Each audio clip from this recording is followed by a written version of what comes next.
Hello guys. मैं आपके साथ शेयर करना चाहती हूँ अपनी कुछ फीलिंग्स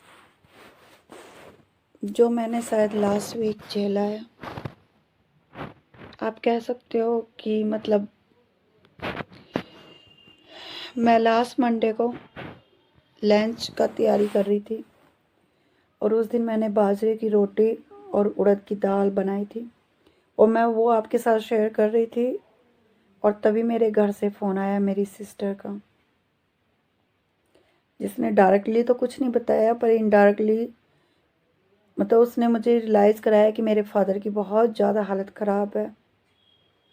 तो मैंने जैसे तैसे अपने संभाला, अपनी भाभी से बात की। तो भाभी से बात करने के बाद मुझे रियलाइज़ हुआ कि मेरे फादर को बहुत ज़्यादा प्रॉब्लम है। और बस उसके बाद ना लंच बना ना कुछ बना और मेरे मन में बस ये कि जाके बस मैं अपने पापा को देख लूँ। शायद हर बेटी अपने पेरेंट्स के साथ मतलब इतना जुड़ी हुई होती है। हम अपने पापा के साथ मतलब मैं इतनी जुड़ी हुई नहीं थी क्योंकि मेरे पापा स्ट्रिक्ट थे और मतलब हम कभी उनसे मिले मेरा मतलब उनसे इतना कांटेक्ट नहीं हुआ किसी भी चीज़ पर, लेकिन मैं उनकी छोटी छोटी बातों को जानती थी क्योंकि कहते हैं ना कि पहला बच्चा अपने माँ बाप का एक दोस्त ही होता है और मैं सबसे बड़ी थी। मेरी बॉन्डिंग अपनी मम्मा के साथ ज़्यादा थी, जिनसे मतलब मैं वो बातें भी शेयर करती हूँ कि जो शायद मतलब लड़की सोच भी नहीं सकती है। लेकिन फादर के साथ मेरी बॉन्डिंग ये तब से बनी जब उनका आज से 10 साल पहले हार्ट का ऑपरेशन हुआ था। तो मैं उनके साथ 15-16 दिन हॉस्पिटल में रही। तो उस दौरान जो हमारी बॉन्डिंग बनी पापा और मेरी, वो इतनी स्ट्रॉन्ग हो गई कि अगर पापा को ज़रा सी प्रॉब्लम होती है तो यहाँ मुझे लगता है कि शायद मैं ख़त्म हो रही हूँ। तो मैंने पता किया, बुआ से बात की, सबसे बात की और बस मेरा ये मन कर रहा कि किसी भी तरह मैं पहुँचूँ। लेकिन मेरी प्रॉब्लम ये कि मैं पहुँचूँ तो कैसे पहुँचूँ, क्योंकि पब्लिक ट्रांसपोर्ट से मेरे हस्बैंड नहीं भेजना चाहते थे और वैसे हमें कुछ मिल नहीं रहा था।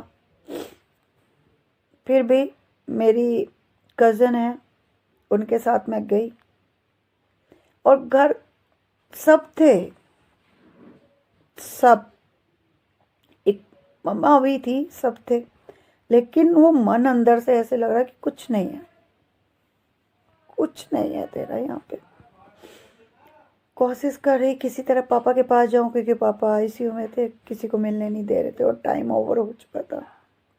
भाई कहता है कि सुबह चलेंगे, लेकिन मेरा अंदर से मन ऐसा करा कि मैं एक बार, सिर्फ एक बार मुझे कोई मेरे पापा से मिला थे। तभी फ़ोन आया हॉस्पिटल से, ब्लड के अकॉर्डिंग।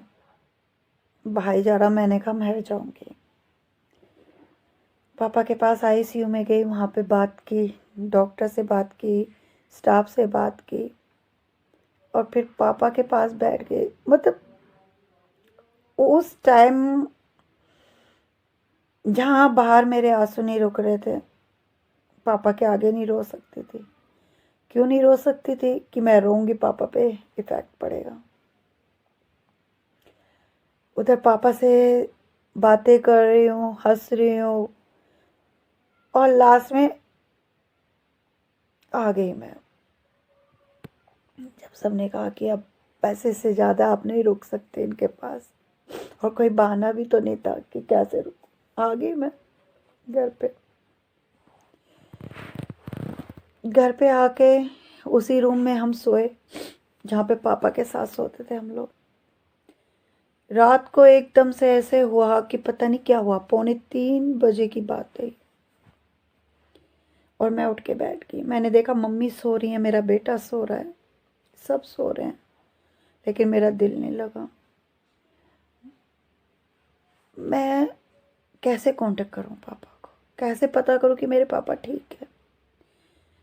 बड़ी मुश्किल से मैंने गूगल पे जाके सर्च मार के हॉस्पिटल का नंबर लिया, मिला रही हूँ, कोई नहीं उठा रहा।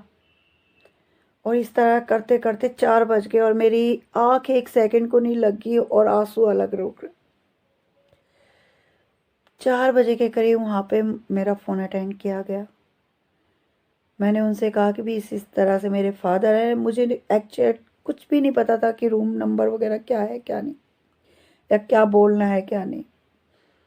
तो उन्होंने कहा ठीक है मैम, हम ट्राई करते हैं। उन्होंने ट्राई किया।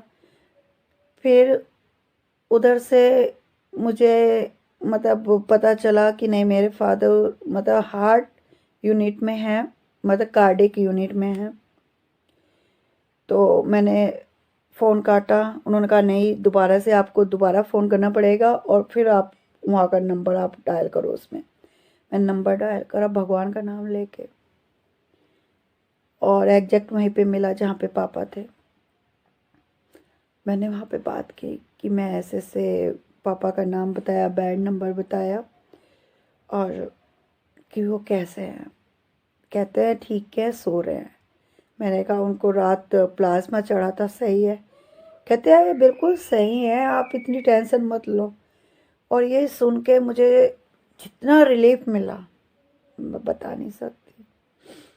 और बस उसके बाद फिर आराम से सो गई। सुबह जल्दी उठ के तैयारी करी हॉस्पिटल जाने की, पापा से मिलने का था। उससे पहले डॉक्टर से मिलना था। ससुराल में हूँ, दूर हूँ, डर लगा रहता है कि कब क्या हो जाए। कुछ नहीं,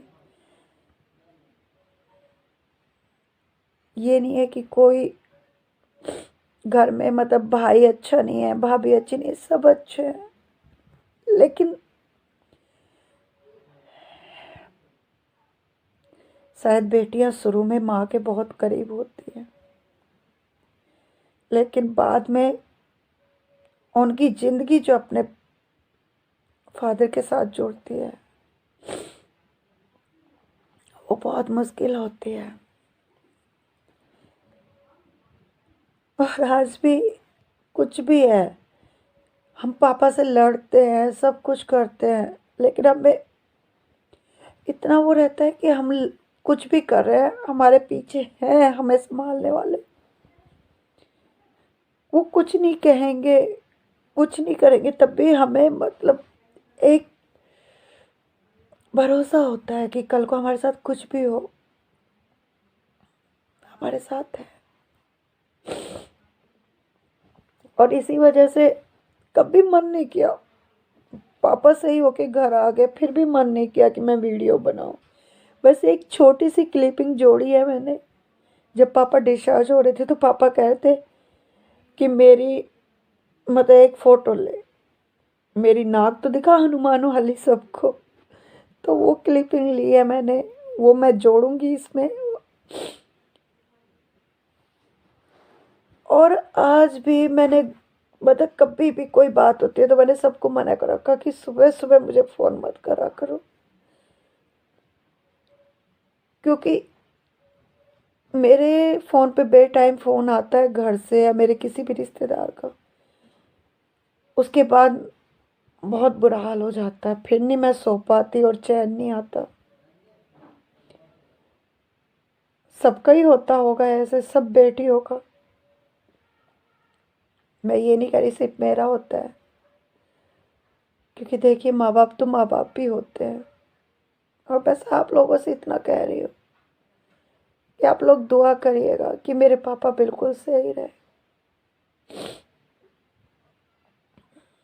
बिल्कुल सही रहे। बस इतना ही बताना चाह रही थी। इसी वजह से मैं 10 दिनों से कोई वीडियो नहीं डाल पाई। जो मेरी 1-2 वीडियो पेंडिंग है वो मैं डाल रही हूँ, और कोशिश करूँगी अब कंटिन्यू डालूँ। तो चलिए, चलती हूँ। आज मैं आपके साथ शेयर करूँगी कुछ अलग सा। अलग सा क्या, आज तो मैं बनाऊँगी बाजरे वाली खिचड़ी, क्योंकि आज मकर संक्रांति है। तो आप सबको मकर संक्रांति की हार्दिक शुभकामनाएं। तो चलिए किचन में चलते हैं और शेयर करती हूँ मैं आपके साथ। प्लीज़ चलिए।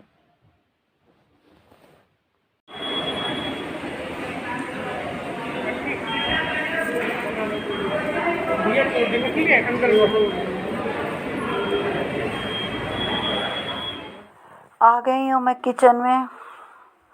घी गरम हो गया है तो मैंने डाल लिया है जीरा।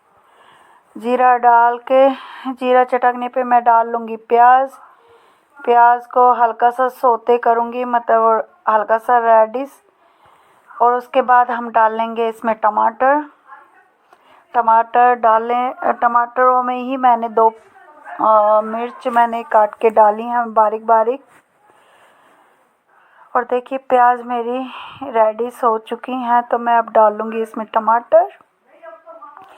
और टमाटर डाल के मैं इसे चला लूँगी।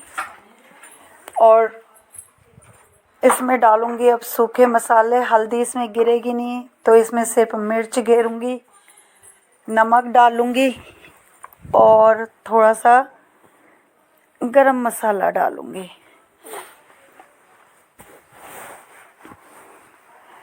क्योंकि मैं पहली बार बना रही हूँ ये बाजरे की खिचड़ी, मैंने कभी बनते हुए भी नहीं देखा है।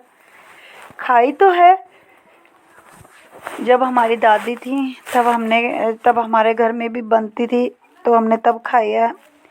और अब तो याद भी नहीं पर टेस्टी बहुत लगती थी।